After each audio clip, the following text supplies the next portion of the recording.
మహిమనిచ్చాడు, దేవుడు నీకు గౌరవాన్ని ఇచ్చాడు, దేవుడు నీకు ఆరోగ్యాన్ని ఇచ్చాడు, దేవుడు నీకు బలాన్ని ఇచ్చాడు, దేవుడు నీకు పిలుపునిచ్చాడు, దేవుడు నీకు ప్రత్యక్షతనిచ్చాడు, దేవుడు నీకు కావలసినటువంటి ఆత్మ జ్ఞానాన్ని ఇచ్చాడు కదా.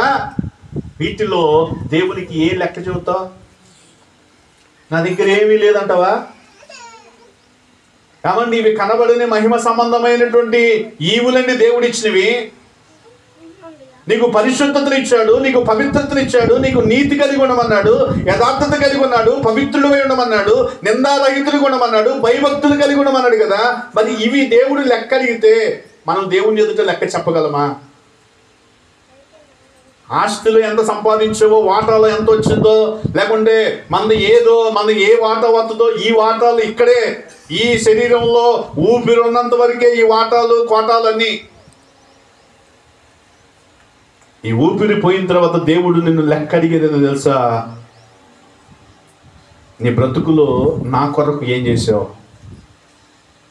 నేను నీకు ఆయుష్ని ఇచ్చాను, ఆరోగ్యాన్ని ఇచ్చాను, ప్రమాదం నుండి తప్పించాను, వ్యాధి నుండి విడిపించాను, నింద నుండి తప్పించాను, ఇదిగో చనిపోతున్నాం అనుకుని నిన్ను మరణ స్థితి నుండి లేవనెత్తాను కదా, నా కొరకు నువ్వేం చేశావు అని దేవుడు ప్రశ్నిస్తే మన దగ్గర సమాధానం లేదండి. దేవుడు ఇలాగ తీసుకొని వస్తాడు జీతాన్ని. అయ్యా ఇదిగో నీ కొరకు నేను తెచ్చానయ్యా జీతం, ఇదిగో నీ దగ్గర ఏం పని చేసావో నీ పని యొక్క చిట్టా చెప్పు అంటే మన దగ్గర ఏమైనా ఉందా? ఇప్పుడు అనుకోవచ్చు జీతాలు చేసామండి, ఇంకా జీతాలు రాలేదు. తల్లి వచ్చినాయా? జీతాలు రాలేదని బాధపడతాం. ఇక్కడ బాధపడి అలిగి వాళ్ళ మీద అలిగి మనం కూర్చున్నా సరే ఇవాళ రేపనే జీతాలు వస్తాయి అని గ్యారంటీ ఉంది. కానీ అక్కడ జీతం మిస్ అయ్యామనుకో, అక్కడ జీతాలు మిస్ అయ్యామనుకోండి, అక్కడ ఒక్కసారి జీతం వస్తుంది. చూడొకసారి ప్రకటన గ్రంథము 22వ అధ్యాయము 12వ వచనం. ప్రకటన గ్రంథము 22వ అధ్యాయము 12వ వచనం.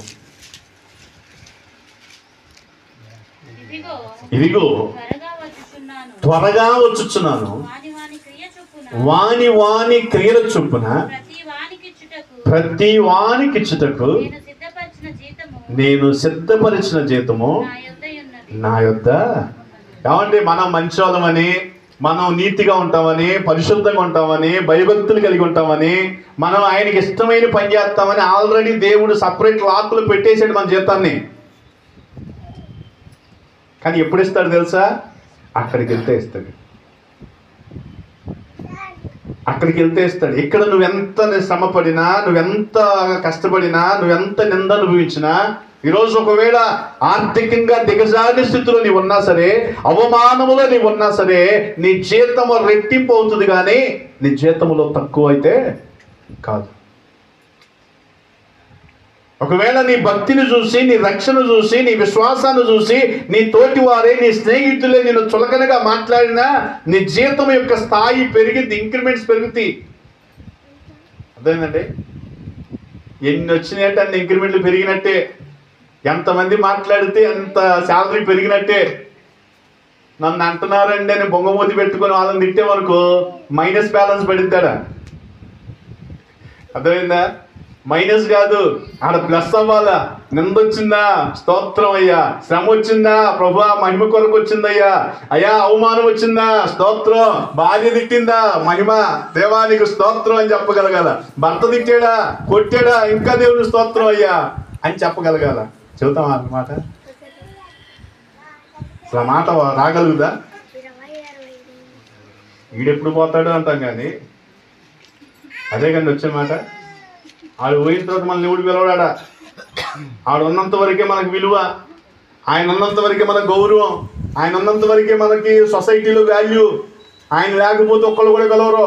కన్న కొడుకు కూడా ఏదైనా పిలిస్తే నువ్వు పక్కనుండమ్మా, నువ్వెందుకు పద్దాకలు వస్తున్నావు అని పక్కన పెడతాడు.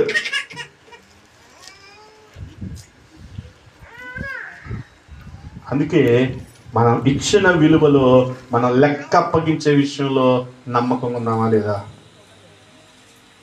చూడండి, ఆ గృహ నిర్వాహకుడిలో ఒకటి నమ్మకస్తుడిగా ఉన్నాడు. ఎలా ఉన్నాడు? నమ్మకస్తుడు. ఈరోజు మనం పరిశీలన చేయాల్సింది, మనకిచ్చినటువంటి దేవుని విశ్వాస జీవితంలో నమ్మకంగా ఉన్నామా లేదా? రెండో విషయంలో మనకిచ్చినటువంటి ఆధిపత్యంలో రక్షణ ఇచ్చే సంఘములో చేర్చాడు కదా, సంఘములో మన స్థాయిని పెంచుకున్నామా లేదా? ఏమండి, సంఘంలో మన స్థాయి అంటే మనోళ్ళంతా ఒక పక్కనండి, అది కాదు స్థాయి అంటే.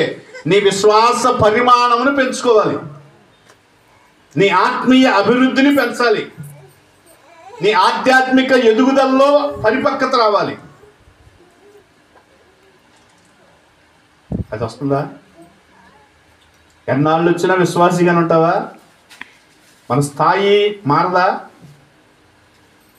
అంటే మారిద్దా మారదా? మారాలని దేవుని ఆశ,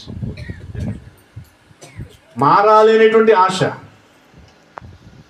అందుకే హోషేయ గ్రంథంలో ఒక మాట రాయబడుతుంది, 4వ అధ్యాయము 5-6 వచనాలు ఒకసారి చూద్దాం. హోషేయ గ్రంథము 4వ అధ్యాయము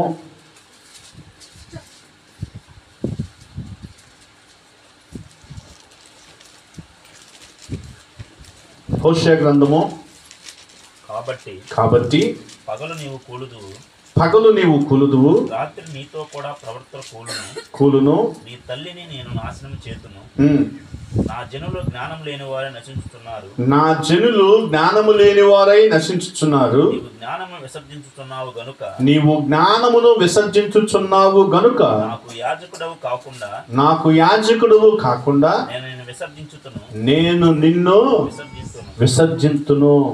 చూడండి, ఆయన జ్ఞానాన్ని మనం ఉపయోగించుకోకపోతే దేవుడే మనలనంట విసర్జిస్తాడట. నీవు విశ్వాసిగా ఆయనను బట్టి నువ్వు అభివృద్ధి చెందకపోతే, నీ ఆత్మీయ అభివృద్ధిలోకి నువ్వు ఎదగకపోతేనట దేవుడే విసర్జిస్తాడట.